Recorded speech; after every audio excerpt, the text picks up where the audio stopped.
so good to see you. Let's start off with a bang. So tonight, as you know, is Advice and Vulnerability Night. I am the professor himself, and welcome to the Academy of Menaces. Tonight, we're going to talk about masculinity, and not in the traditional sense of like, oh my god, this is masculine, that is masculine, hyper masculinity, toxic masculinity. I don't want to talk about that. That's not my goal. My goal is to talk about vulnerability and being vulnerable. Now, when we talk about masculinity and vulnerability, I think that one of the first things that comes to my mind is vulnerability being seen as a weakness. Now, I know that you all have heard the saying, keep your friends close, but keep your enemies closer. Why is it? Why is that? Why do we keep people who don't have our best interests in mind as close as possible? Important to see how, in the traditional sense, masculine friendships are quite different from feminine friendships. The relationships I have with my male friends is not normal, right? When we talk about masculine friendships and we talk about how guys will literally know nothing about their best friend, but that will be their best mother trucking friend. They will ride for that man. They will die for that man. That is the homie. Life or death situations, I'm going to war with that man.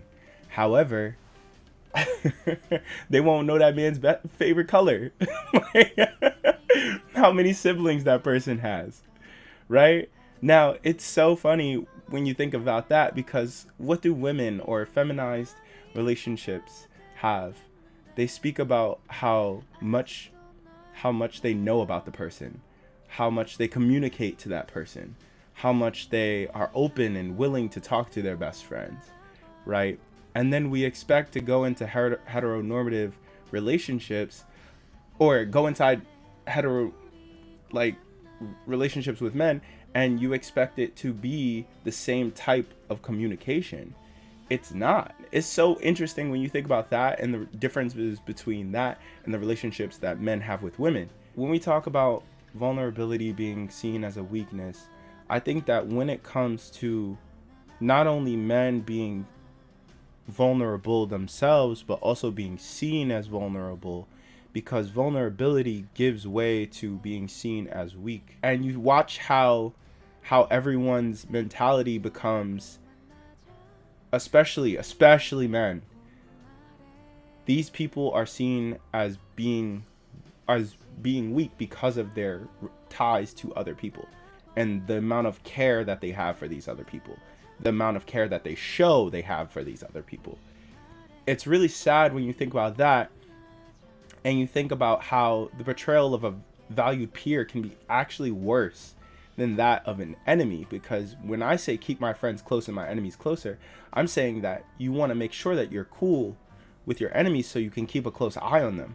However, some people don't have the ability to differentiate their friends and people who would harm them in a heartbeat. Between the dynamics between men and their close friends, I don't know how to elaborate to you quite how weird some of the dynamics are.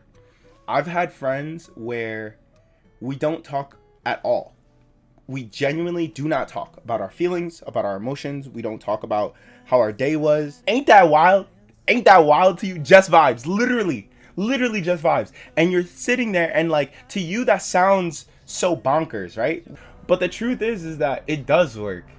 And that's because as a man, you're kind of taught that you're not supposed to speak on how you feel. It's weird for a number of different reasons. However, being a man, that you're consistently told that your feelings aren't as important or don't matter at all, especially in comparison to women, like heterosexualized women. We are now speaking to the Dean of Students. Hello. Hello, how are you? How's it going? Okay, so Katie, we were speaking about emotions and how you said women's emotions are seen as over the top, borderline,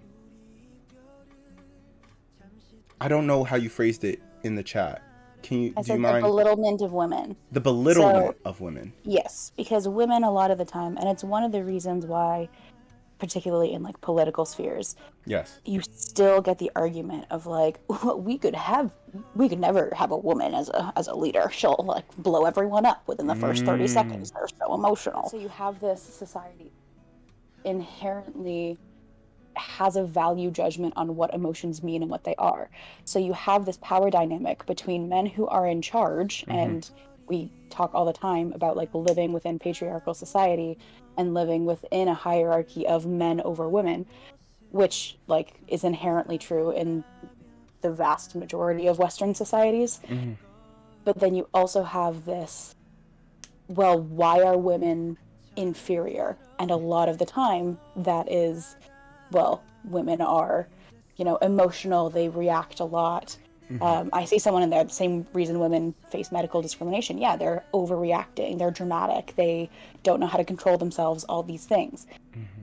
So, within this sphere, when you're growing up, you learn these things, whether that's inherently or just like through living your life Mm-hmm. passively. Yes.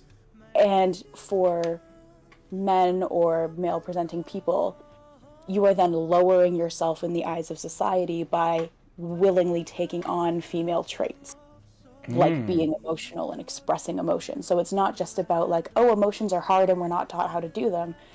Men specifically are Demonized. expressly taught, yeah, to Yeah. not do it because that's girly. Well, hello everyone. My name is Stephen Underwood. You guys can call me Black or Blackwood or whatever. I am a journalist and I'm also a writer and novelist. I focus specifically on Black culture, but also masculinity across the board. Okay. I want to ask you both your opinions on this. Like, do you feel as though these reinforce the same power dynamics that we have in place, or do you feel like there's a way to change certain holidays and the way that we approach certain holidays? Because I do like Valentine's Day. I think it's a really Yeah. fun situation. I like going on dates. It's fun as well. However, the idea and concept behind going and paying for a date every single time, even when the person is not fun or not engaging with me at all, makes me feel queasy. The Yeah. But fundamentally, I know as I'm getting older, the amount of times I've had to open my wallet, uh, to say the least, has been a lot. And like the feeling of shame that happens when I'm not able to provide these things in a certain way. Like mm, the most powerful I think I felt, and not powerful as in, oh, I'm exploiting it, but like the most reassured in my place and the love I'm showing to my family, has kind of been when I was able to take my mom for her 50th birthday to a Coach store and I said, you pick out anything you want, I'm pay for it. Why is yes. that? Why did I feel like I needed to go above and beyond? Why did I feel like I wasn't doing enough when my mom said that, like, oh, all I want is a Bath and Body Works card. Mm-hmm. Just give me that. Things like that. Because you feel like every single time you get those clout points for No, it being is into true. Thank you, everybody, for coming out. This was quite more than I expected.